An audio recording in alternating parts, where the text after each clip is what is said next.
Welcome to another episode of Boring History for Sleep. This is your quiet corner of the internet, where we drift gently into the past and let the quiet rhythm of forgotten stories carry us to rest. Whether you found your way here through a search for boring history, or you're a devoted follower of our Boring History channel, settling in for your nightly ritual of soft storytelling and ambient sounds, you're in the right place. Tonight's tale is another gentle, winding path through time, a boring history video designed not to excite but to soothe, a boring story for weary minds, a soft-spoken history documentary tailored especially for falling asleep to boring history. And while we'll speak of ancient laws, punishments, and curious customs, there will be no sudden turns or jarring tales, only a slow, thoughtful unfolding of the way things were, in a world very different, yet strangely familiar. In ancient Greece, a civilization known for philosophy, democracy, and epic poetry, there also existed laws that could seem, to our modern ears, strangely specific, sometimes amusing, and occasionally even a little terrifying. Imagine, for instance, that simply being lazy, unwilling to work, might land you in prison, or worse. Tonight, we'll journey through the dusty streets of Athens and beyond. We'll peek into homes and courtrooms, temples and farms, to discover the oddest legal ideas the ancients took very seriously. But don't worry, there's no quiz at the end, just a quiet unraveling of time. For those who find comfort in calm bedtime storytelling and enjoy relaxing history to fall asleep to, perhaps you're already settled in, eyes growing heavy, blanket pulled up, and thoughts beginning to blur. If not, they soon will. Now, let's begin our journey. Soft ambient sounds begin, gentle crickets, distant wind through olive trees. Let us drift now to a warm and quiet morning in ancient Athens. The sun is still low, the sky pale with early light. A rooster has already made his contribution to the day, and somewhere nearby, a fig tree casts long, gentle shadows across the dusty road that winds between sun-washed homes. The world is waking. In this ancient city, daily life begins early, not just because the heat of the Mediterranean day is soon to rise, but because, well, to sleep too long in ancient Greece could get you noticed for all the wrong reasons. You see, in certain Greek city-states, especially in places like Sparta, laziness was not merely discouraged, it was illegal. Imagine that. You're not lounging peacefully on your day off. You're committing a crime. In some areas, citizens could be brought to court if they were seen too often in idleness, or living without a job, trade, or visible means of contribution. Being seen as unproductive might get you publicly shamed, or fined, or even sentenced to exile. Yes, exile, for not working hard enough. Of course, the idea of work in ancient Greece was a little different than our modern concept of the 9 to 5 grind. In Athens, a free male citizen wasn't necessarily expected to hold a traditional job. He might own land, supervise a business, or engage in political or philosophical life.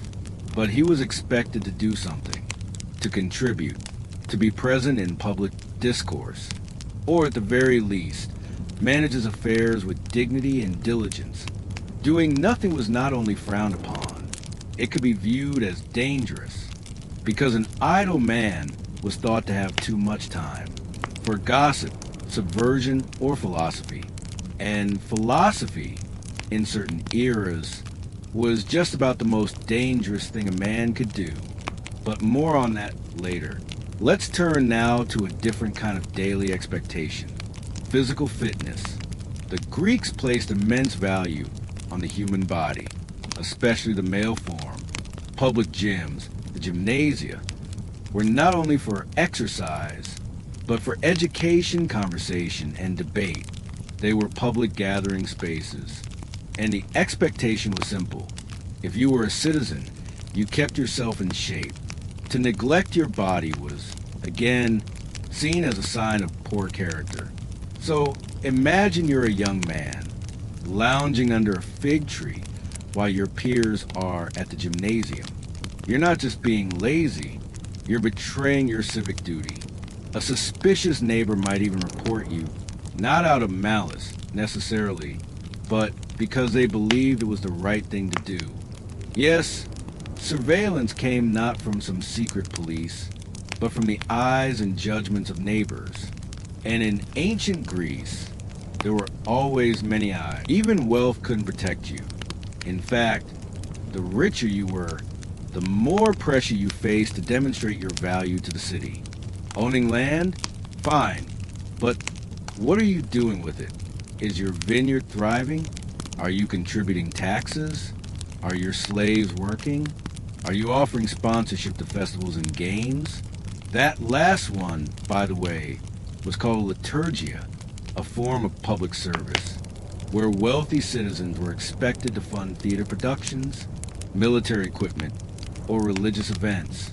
If you refused, you could be taken to court, not for tax evasion, but for being stingy. So, in this society of thinkers and warriors, to be too quiet, too private, too relaxed, was to attract unwanted attention. The philosopher Demosthenes once mocked a rival by saying, he spends his days lounging in the marketplace, doing nothing, speaking to no one, a shadow of a man. In ancient Greece, doing nothing was not peace. It was shame. But don't worry. You, lying here in bed, listening to this, are doing exactly what the Greeks would admire. Engaging your mind, listening to ideas, participating in a shared experience. Even if softly, quietly, without moving at all. So rest easy, citizen. Tonight, you are above suspicion. Soft ambient sounds continue. A quiet breeze, distant temple bells. Now that we've settled into the daily rhythm of the ancient Greek world, let's drift a little further into the stone courtyards and shaded homes where families lived and where laws, customs, and quiet expectations shaped the most intimate corners of life. In ancient Greece, marriage wasn't about love. Not primarily. It was about alliances, property, and duty to the city. A man, typically in his late 20s or early 30s, would be expected to marry a woman in her early teens. 14, 15, sometimes younger. To modern ears, that might sound shocking, but in the world of classical Athens, it was a normal part of life's rhythm. A girl moved from her father's household directly into her husband's, her role carefully prescribed by centuries of tradition. She was not expected to roam the streets or engage in public life. She stayed inside, tended the hearth, supervised the slaves, and, most importantly, produced legitimate children. Legitimacy was not a casual matter. Under Athenian law, a child could only inherit or be granted citizenship if both parents were full citizens themselves. If a citizen man had children with a foreign woman, a metic as they were called, those children could not inherit land. They were not true citizens, and the law would hold them at a distance. So strict were these laws that a man could be punished if he married a non-citizen woman. The union itself could be dissolved, and in some cases, the man fined or exiled. The sanctity of the bloodline was not merely family business. It was the city's concern. Inside the home, things were carefully structured. There was a separate women's quarters, the gymnasium, a private part of the house where wives, daughters, and female servants lived and worked. This space was guarded, not with bars or locks, but with expectations and shame. For a woman to be seen too often outside the home was considered improper. for her to speak too freely. Even worse, there were laws, both written and unwritten, that shaped her silence, her visibility, and her place. And yet, these women ran the household. They managed the stores of grain and oil. They oversaw the weaving of cloth and the raising of children. They held the home together, even if they did so quietly and visibly, and without legal power. A man could, of course, visit the hitara, the educated courtesans, or the brothels, which were entirely legal. There was no shame in that.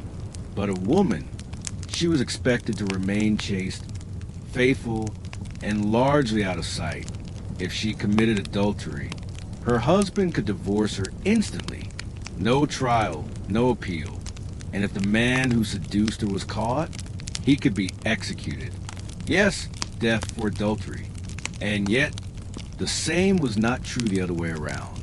If a man strayed for his wife, the law turned a blind eye. There were also strange little regulations. Domestic oddities, you might say. In Sparta, for instance, a man might marry a woman and then not live with her at all. He would visit her in secret, only at night, and only for the purpose of producing strong children. This wasn't shameful. It was encouraged. Sparta valued strength above all else, and love was a luxury for poets. And still, there were even stranger customs tied to fertility. Some city-states encouraged shared fatherhood, a strange arrangement where older men might lend their wives to younger, stronger men for the sake of producing more ideal children. This wasn't considered betrayal. It was pragmatic, a form of social eugenics, you might say, designed not to serve passion, but the state. And yet, despite all this formality and control, there were real moments of affection, even within these tightly structured bonds. In the letters and inscriptions that survive, we see glimpses of tenderness. A husband who misses his wife while traveling, a parent mourning a child. Even in a world ruled by law and custom, love still found a way. And so, as we rest here beneath the olive trees of time, we are reminded, no matter how strange the rules, how rigid the laws, the human heart is never fully tamed. Ambient backdrop continues, gentle wind, distant temple drums, maybe a single bird chirping far off. Now let's wander away from the quiet courtyards of the home and into the streets, marketplaces, and gathering spaces of ancient Greece, where how you looked, what you wore, how you carried yourself wasn't just a matter of taste. It was a matter of law. You might not think a beard could get a man in trouble, but in ancient Greece, it certainly could. Let's begin with something simple. Clothing. Greek fashion was generally quite minimal. Loose-fitting robes and cloaks, called chitons and himation, were the order of the day. There were no buttons, no zippers, just folds of fabric, pinned or belted, falling in elegant, airy lines. But these folds had to be just right. Wearing your garments too short, seen as scandalous. Too long, and you might be mistaken for a pretentious sophist.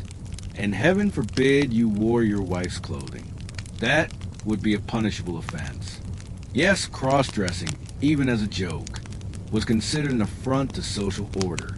Men and women were expected to dress according to their roles, and those roles were rigid. But it wasn't just about clothing. Let's talk about hair. In some Greek city-states, there were actual laws governing how long a man's hair could be. In Athens, philosophers might let their beards grow long, a sign of their wisdom and separation from daily life. But if a citizen dressed too sloppily, grew his beard too wild, or styled his hair like a foreigner, people noticed, and the courts could too. In Sparta, for instance, young men were required to keep their hair short, but after reaching adulthood, they were expected to grow it long. Combed, oiled, and cared for with discipline, a well-kept head of hair was seen as a mark of strength. To neglect your grooming was to insult your city. It wasn't vanity. It was virtue.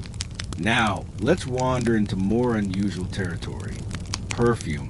Sweet-smelling oils and aromatic balms were popular, especially among women. But there were sumptuary laws that regulated who could wear which scents and how much.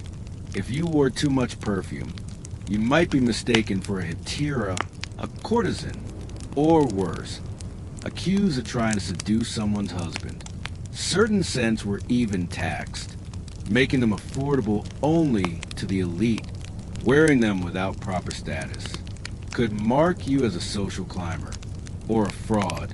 There were also rules about shoes. Men typically went barefoot or wore simple sandals. But soft, elaborately decorated shoes, that was a different matter. Those were associated with women and with Eastern foreigners. So if a man wore flashy shoes in Athens, people might whisper he was either effeminate or, worse, trying to look like a Persian. In fact, there were times when laws were passed to prevent men from dressing too luxuriously. It was seen as un-Greek, unmanly, even dangerous to democracy. And what about makeup? For men, absolutely not. Even bathing too often could be suspicious. But women? Well, here's where things get complicated. A married woman was expected to appear modest, natural, and quiet. Too much jewelry or visible cosmetics, and she might be mistaken for a courtesan. And that could lead to scandal or worse. Even eyeliner was subject to scrutiny. There were specific guidelines, unwritten but widely known, about how much was too much. And if you broke those guidelines, you might find yourself the subject of a court case.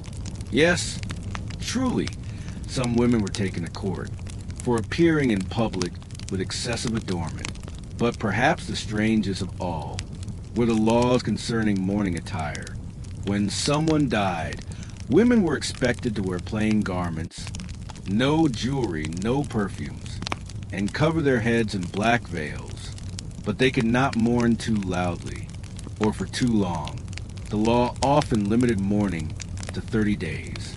After that, prolonged sadness was considered dangerous to public order, because even grief in ancient Greece was supposed to be expressed properly and then put away. So as you lie here tonight, in the comfort of your own pajamas, perhaps messy-haired, unshaven, or with a faint whiff of lavender lotion, you can rest easy. There is no Athenian magistrate outside your door, no Spartan elder checking the length of your beard, only the soft comfort of the night and the quiet knowledge that, in ancient Greece, even fashion was political. Background ambience, flickering torches, distant chatter from a marketplace, the soft clinking of amphorae being moved. Let's leave the quiet of the home and venture now into the busy heart of the ancient city, the agora, the bustling public square, where citizens gathered, bartered, debated, and passed the time. The air here is thicker with sound, vendors calling out their wares, clay pots clinking against stone, and somewhere in the distance, a flute playing softly beneath a colonnade. And here, in this vibrant center of daily life, we find some of the oddest laws governing food, trade, and how money moved. In ancient Athens, commerce was everything, but it was also carefully monitored. Let's start with something you might not expect. Bread. Yes, bread. The very staff of life. There were specific regulations about how it could be sold, how much it should weigh, and even how many times it could be rebaked. You see, some bakers, eager to save waste, would take stale loaves with them and bake them again. Eventually, this became so widespread that the city passed laws against it. Only freshly baked bread, once per batch, was allowed for sale. Olive oil was also under strict control. Athens considered the olive tree sacred. So sacred, in fact, that uprooting or harming an olive tree was punishable by exile or death. Farmers were not allowed to cut down certain types of olive trees, even on their own land. They were considered property of the state, and when selling olive oil, vendors had to follow strict measurement guidelines, carefully checked by market inspectors, who roamed the stalls. With weighted bronze scales and tall amphorae, even cheating by a spoonful could result in public shaming. Or worse, a fine too large for a small vendor to recover from. And then there's the matter of money. Ancient Athens had one of the most trusted currencies. In the ancient world, the Athenian silver drachma. Merchants preferred it. Foreigners accepted it. But even so, forgery was a problem. So the city passed detailed coin inspection laws. If you were caught clipping coins, shaving silver from the edges, you could be prosecuted. They even had public officials called docamasti who sat in booths at the agora, examining coins, testing their weight, and declaring them real or fake. Try to pay with false currency, you could be stripped of your goods on the spot. Some cities even regulated the hours of business. In certain city-states, marketplaces had to close before sundown. Late-night trading was frowned upon. It was thought to encourage drunkenness, theft, and disreputable dealings. And speaking of disreputable dealings, let's talk about fish. You might laugh, but in Athens, fish wasn't just food. It was a luxury, and there were actual laws against price gouging fish. Vendors who try to charge outrageous prices for red mullet or fat eels from Lake Capes could be fined or even flogged right there in the market square. A public official might shout at them, and if they didn't comply, their stall could be shut down, all over fish. And lastly, let's not forget the ban on certain exports. You were not allowed to export grain, figs, or high-quality olive oil without permission. Why? Because the city feared famine. Every shipment abroad could mean one less loaf of bread for a citizen at home. So merchants faced a balancing act. Trade profitably, but only within the bounds of a deeply anxious law system. So here in the agora, amid the noise and spice of daily life, we find a world that feels strangely familiar. The dance between money and morality, supply and demand, profit and punishment. It turns out, even 2,500 years ago, people argued about prices at the market, and someone, somewhere, was always trying to water down the wine. Ambient backdrop. Light murmuring of festival crowd. Flute music drifting through the air. Occasional clapping or laughter from far off. Now, let's follow the gentle hum of celebration into the theaters, streets, and festivals of ancient Greece. Because while the Greeks were masters of logic and law, they were also great lovers of performance, ritual, and spectacle. But even in moments of fun, there were rules, and sometimes very strange ones. Let's start with the theater. In Athens, theater wasn't just entertainment, it was a civic duty. During festivals like the Dionysia, thousands of citizens would gather in vast stone amphitheaters to watch plays, tragedies, and comedies, some lasting all day. Attendance was mandatory for certain citizens. Yes, imagine being required by law to watch a play. Not just once, but again and again, and not just any play. Many were hours-long epics, full of gods, ghosts, betrayals, and endless monologues. Even the poorest citizens were given theater stipends to ensure they could attend. It was not merely a diversion. It was a public ritual, a patriotic duty. But actors weren't just performers. They were priests in a way. At the start of each festival, A sacred pig would be sacrificed on the stage to purify the space. And then the dramas would begin, with enormous masks, platform shoes, and booming voices, heard across the hillside. But if you were caught booing at the wrong moment or shouting insults at an actor, you could be fined. Yes, heckling was regulated by law. And worse, if a playwright's work offended the wrong people, especially the wealthy, he could be brought to trial for impiety or slander. The line between comedy and crime was a fine one. Now, let's drift into the wider social sphere. Did you know there were laws in some city-states limiting how many people could dine together? That's right, large dinner parties, especially among aristocrats, were often suspected of being hotbeds for conspiracy. So in cities like Cyprus, you couldn't host a banquet with more than a certain number of men unless you had permission. Too many wine cups, too many recliners in one room, that might be enough to bring a magistrate to your door. And speaking of wine, the Greeks loved it, but they never drank it straight. Unmixed wine was considered barbaric. To drink pure wine without water was not only rude, but possibly a sign of madness. They even had official mixers at parties, called symposiarchs, who decided how strong the wine would be for the whole evening. Too strong, and people got loud. Too weak, and they got bored.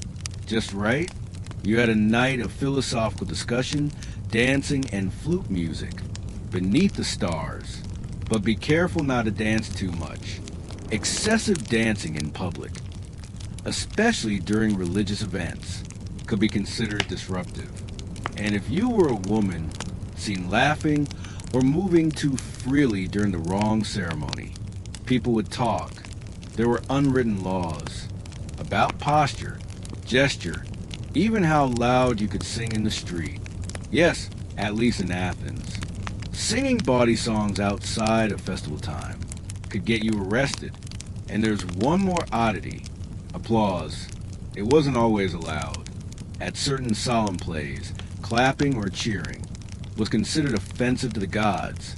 Instead, spectators would murmur softly, a low hum of approval, or nod silently.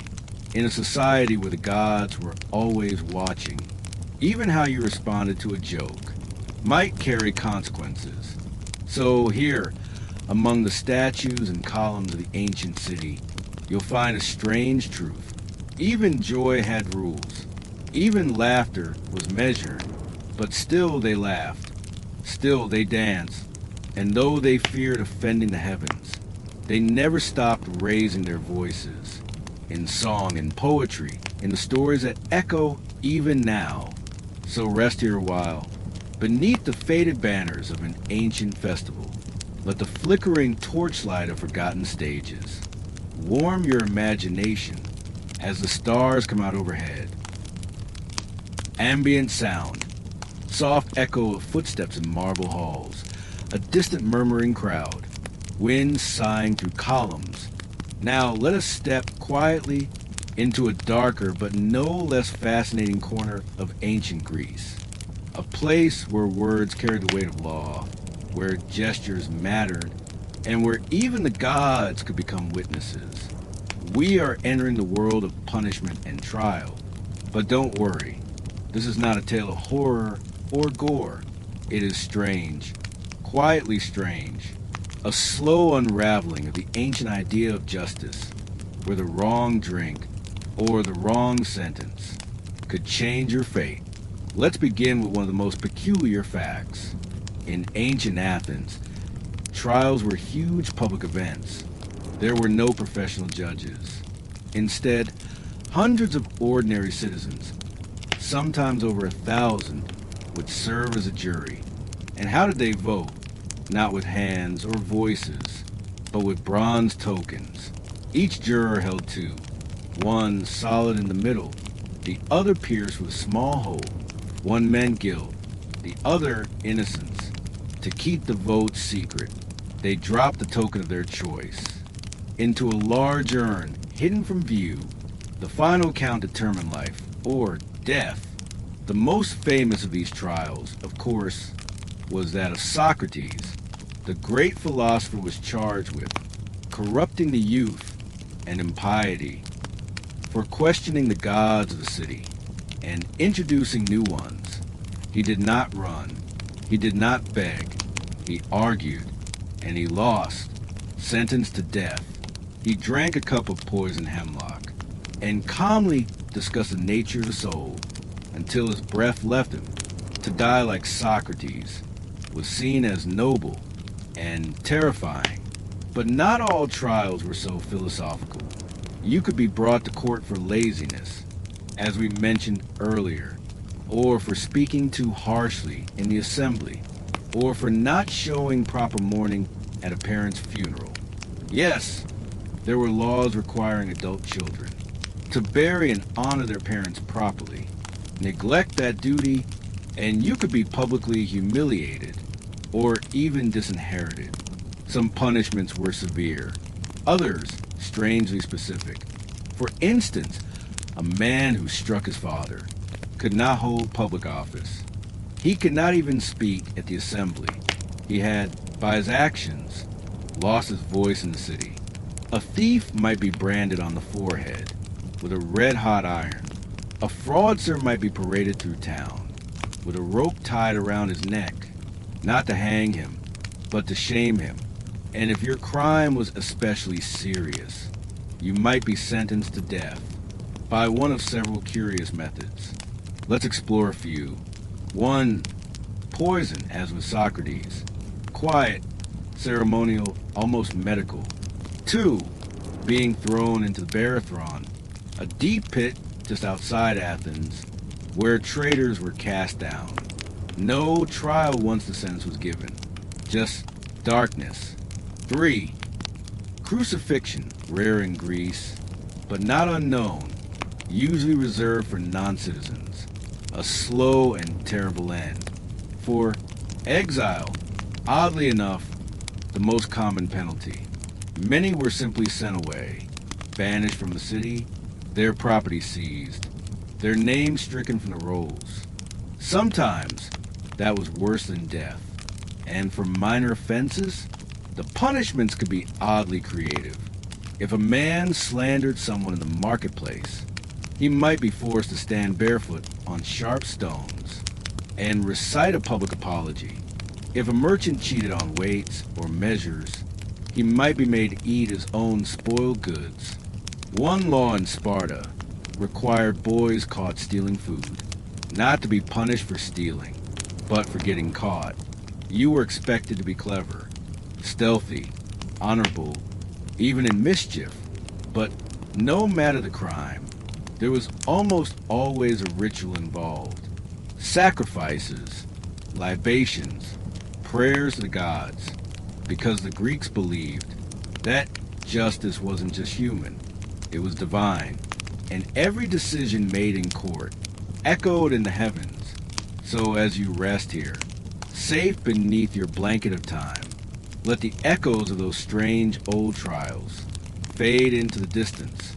There are no jurors in your room tonight, no bronze tokens to cast, only the gentle silence of sleep and 1,000 forgotten verdicts, whispering in the dust of history.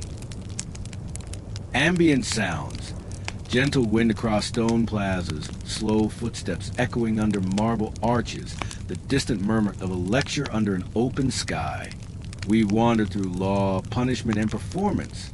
Now let's quietly sit beneath a fig tree, perhaps in the shade of an olive grove, where a teacher speaks slowly, students gathered in a circle at his feet. This is not a court, nor a market. It is a school, or rather, a place of thinking. And here, in the very cradle of philosophy, to think too deeply was sometimes the most dangerous thing you could do. In ancient Athens, thought was not always free. Yes, this was the birthplace of Socrates, Plato, Aristotle. But these minds didn't always thrive in safety. Let's begin with Socrates, again, because his trial wasn't just about the gods. It was about questions. He asked too many. He challenged the powerful, mocked the wise, taught the youth to doubt everything. And for that, he was silenced. But Socrates wasn't alone. Another philosopher, Anaxagoras, was exiled for suggesting that the sun was not a god, but a glowing rock, a rock floating in the sky. It was a thought too far. He was forced to flee Athens. His works nearly lost to time. Protagoras, a famous sophist, once declared, "Man is the measure of all things." A bold claim. He was accused of impiety. His books burned in the marketplace. His name erased from records. And yet his words remain, echoing quietly across centuries. The paradox is soft, but sharp. Athens loved debate, adored oratory, worshipped cleverness, but not too clever, not too rebellious, and certainly not too impious. There was a line, and once you crossed it, even brilliance could not save you. There were laws that governed speech. You could not insult the city's founding heroes. You could not challenge the worship of state gods. You could not suggest. That truth itself was uncertain. Ironically, questioning certainty was the very heart of philosophy. Plato once wrote that society needed philosopher kings, but Athens never crowned one. Instead, it quietly watched as philosophers were banished, mocked, or worse. And yet, they persisted. They built schools, often outside the city. Aristotle founded the Lyceum, Plato the Academy. They taught with patience, surrounded by scrolls, ideas, and olive trees. Sometimes the law watched them closely. Other times, it simply forgot they were there. But always, the questions continued. What is justice? What is good? What is the soul? And most importantly, can we truly know anything? You see, in a society obsessed with order and hierarchy, philosophers whisper that truth might not belong to kings or priests, that even the gods might be mistaken. No wonder the law felt uneasy. And so, as you drift into deeper stillness, let the quiet rhythm of these old questions soothe you. There are no judges here, no magistrates, only the soft voice of a teacher, speaking beneath the rustle of leaves, asking, "What do you think?" and waiting gently for the answer that never needs to come. Ambient background, distant cicadas, the faint rustle of leaves, a gentle night breeze, the slow crackle of a fading fire.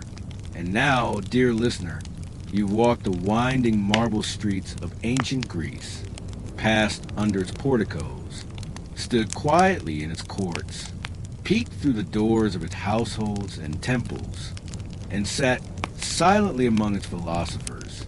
You've watched actors perform under the spring sun, smelled olive oil in the marketplace, and heard the final words of Socrates as the shadows lengthened.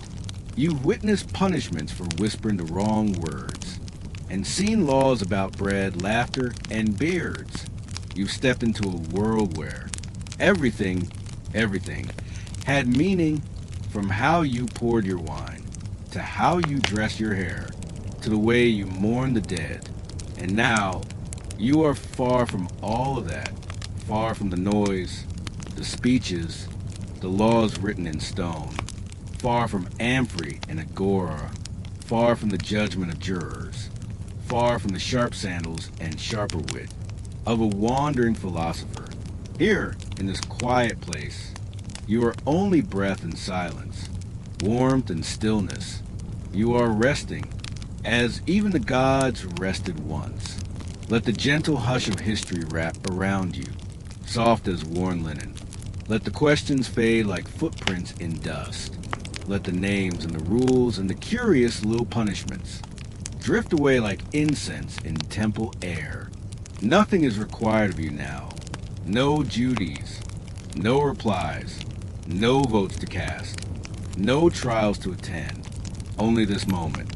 This breath, this slow descent into sleep, and as your eyes grow heavier, as the olive trees blur into shadow, as the philosopher's voice grows distant and soft, know this, even in the most rule-bound, dusty corners of time, there were always people just like you, lying under the stars, wondering, wandering, waiting for dreams. So close your eyes. You've learned enough tonight. Let history be quiet now, and sleep